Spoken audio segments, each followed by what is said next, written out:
Hi everybody, welcome back to the Claremont Classic Garage. The parts for our little gray Ferguson have showed up, so we're going to get to work and put this baby back together.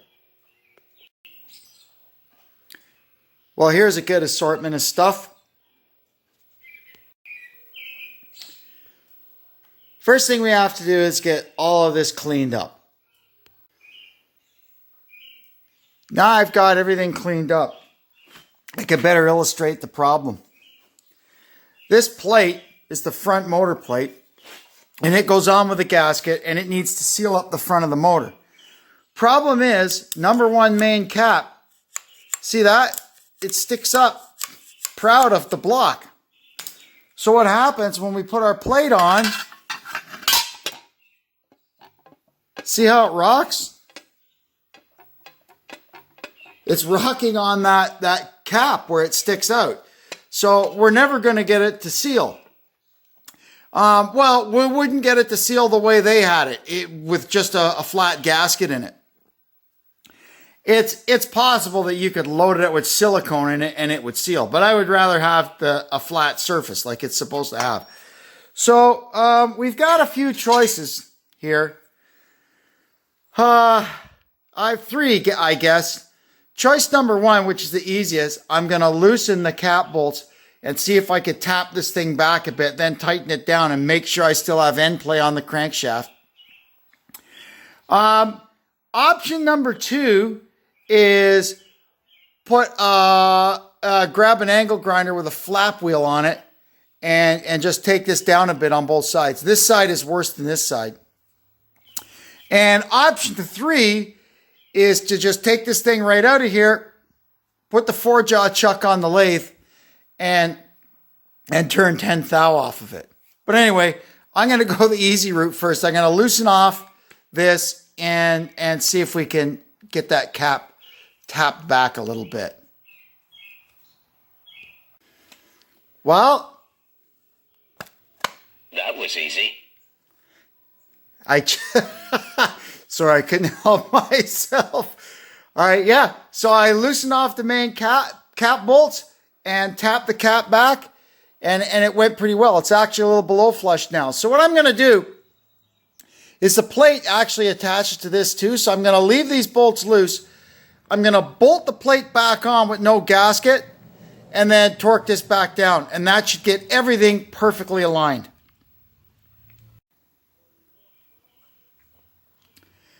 All right, that went pretty well. I did that. Got the main cap tightened up against the plate. We torqued it down. Now, let's see if we've got any end play.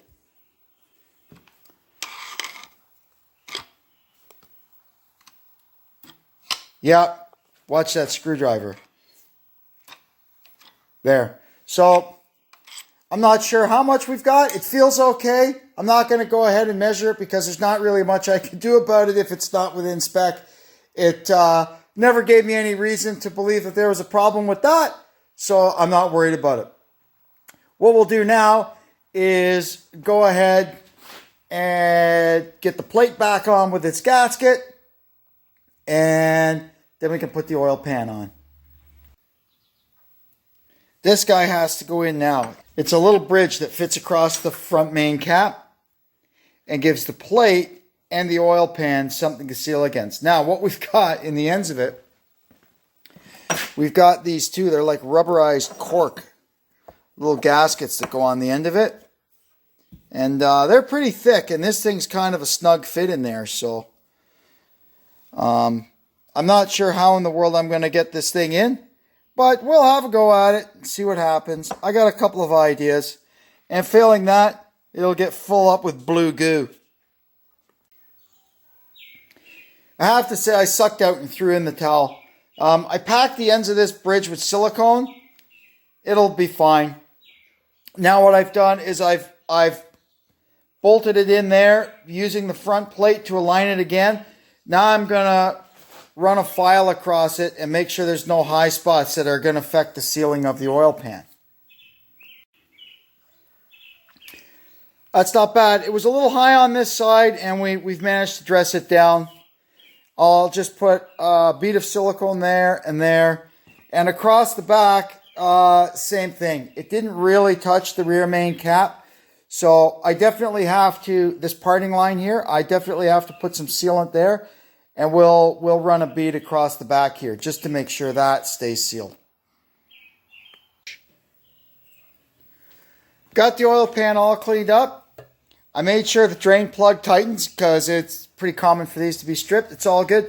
Now I've just set the clean oil pan on the clean block to make sure it doesn't rock, which would indicate a high spot or a warped pan.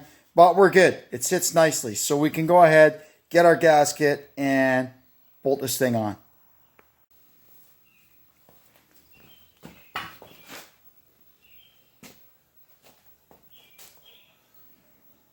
Put a little silicone across these parting lines. And like I said before, I got a feeling that this across here may be a tad low. So I'm going to put a dollop of it across here just to be on the safe side. There we go. Now we'll get our new gasket. The rest of it doesn't need any silicone because it fit nice. So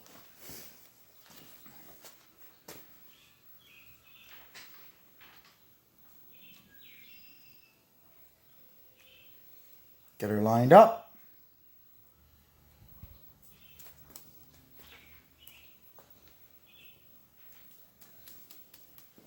Now I can put our oil pan on if I can find it.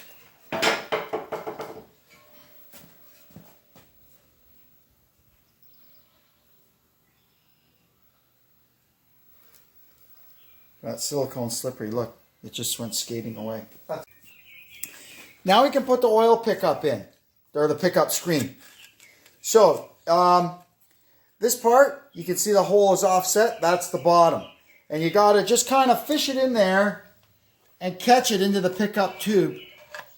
You'll feel it, it's a little tricky, but it'll go. There we go, we got it. Now, this is normally got studs in it and you put nuts on, but I take the studs out because they're frankly a pain in the neck. No, oh no, there it goes. I thought I missed it there. So, I use these oil pan bolts. The bottom two just go in straight, plain, because they're blind holes. The other four, I just put a little smack of plumber's paste on it to seal the threads up, because those holes are clear right through into the pan.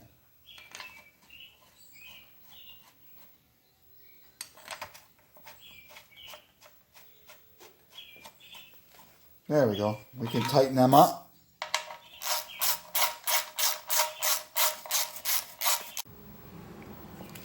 Now we're going to get this front plate back off, and we can get our gasket and install it for keeps.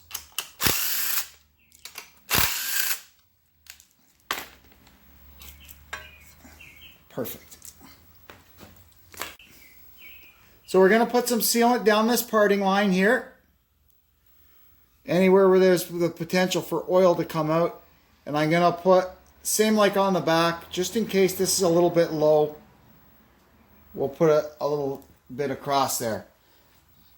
And that's the only silicone we need to use here. Then we put our new gasket, and we can put the plate on.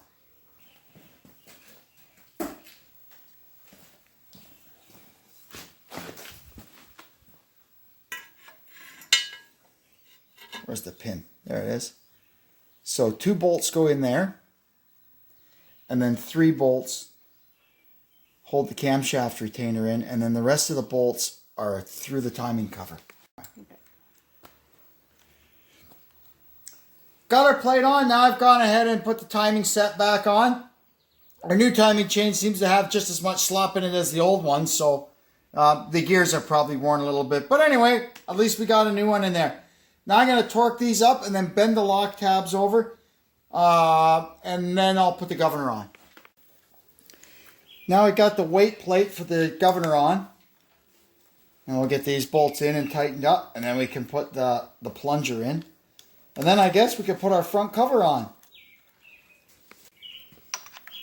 Now this can be a fun job if you haven't got enough fingers. There we go. It wasn't that bad. So you can see how the governor works. As the engine speeds up, the weights fly out. And they will attempt to slow the engine down. When the engine slows down, the spring pressure pushes it back in, and that's how it balances. We're going to go ahead now and replace the front seal. It's not really that old, but what the heck, I've got one sitting here, so might as well put it in. So here's our new seal, and it's a double lip seal, so we always want to put the side, you can see that side's got a little spring. You always want to put that side toward the fluid, or the inside of the engine in this case. So we're going to do that.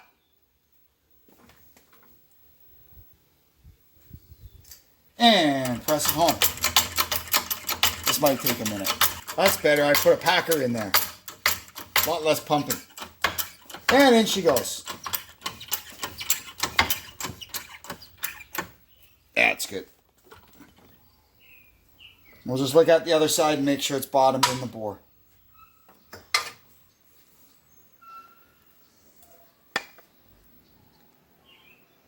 Yep, it's home.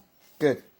Before I put this together, I'm just going to paint a little bit of oil onto the timing chain and the gears and these weights here. So it starts out lubricated anyway. Perfect. Now we can put the cover on. Now I realized I had these two bolts in the wrong holes. I had them in there. They should have been in there. But that's okay. They're in the right holes now.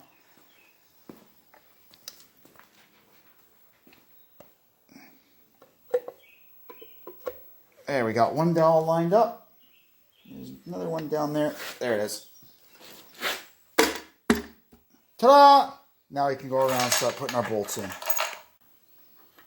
Crankshaft pulley is back on. Now I'll just blast that bolt on with the impact gun. That'll be good enough. Now we're going to lash the valves. Let's see how it's held up since the last time I did it. They're 10 on the intake, 12 on the exhaust. And if you want to know, my Mopar buddies will get this. If you want to know why this Ferguson tractor is a bear man, look. It's got an X head on it. All right. Bada boom. Yeah, that's good. That's good. So I'll carry on, check the other four. I'll be back when I'm done. Valve adjustment is done. A couple of them needed a tiny little tweak, but for the most part, they're okay. Our valve cover gasket was still good, so we just put it back in. Now you can close her up. Now you can put the PCV valve and the pipe on.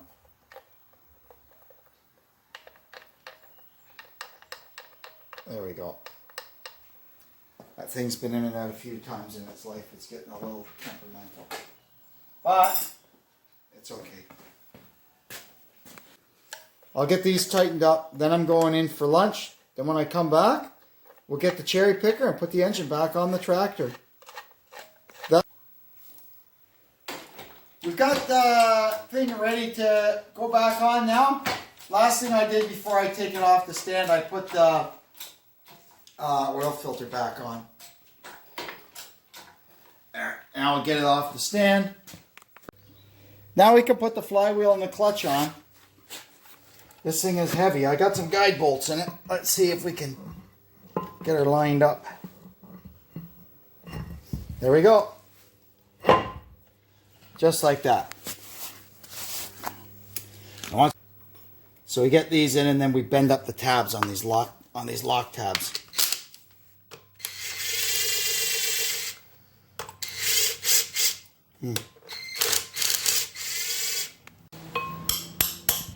Now we just bend these lock tabs over to keep them in. Well, there. Now we can put the clutch disc on. You'll see there, the tall side faces away from the engine. So we get our alignment tool in there and get it in the pilot bearing. There you go. Now we can get our pressure plate on.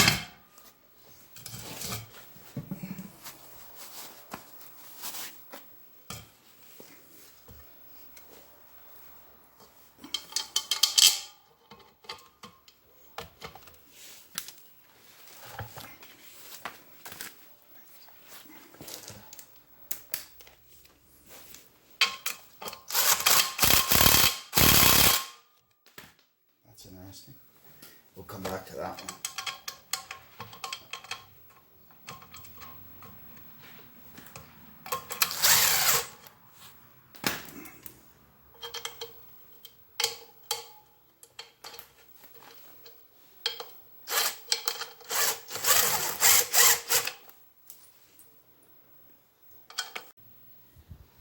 Here we are. Now that our engine's all back together, I'm going to call it a day.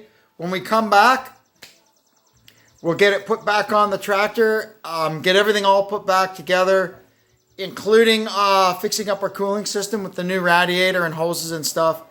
And then we'll get it running and take her for a spin and make sure everything's okay. Anyway, until then, thanks for tuning in, and I'll catch you next time. This is Kevin checking out from the Claremont Classic Garage. So long.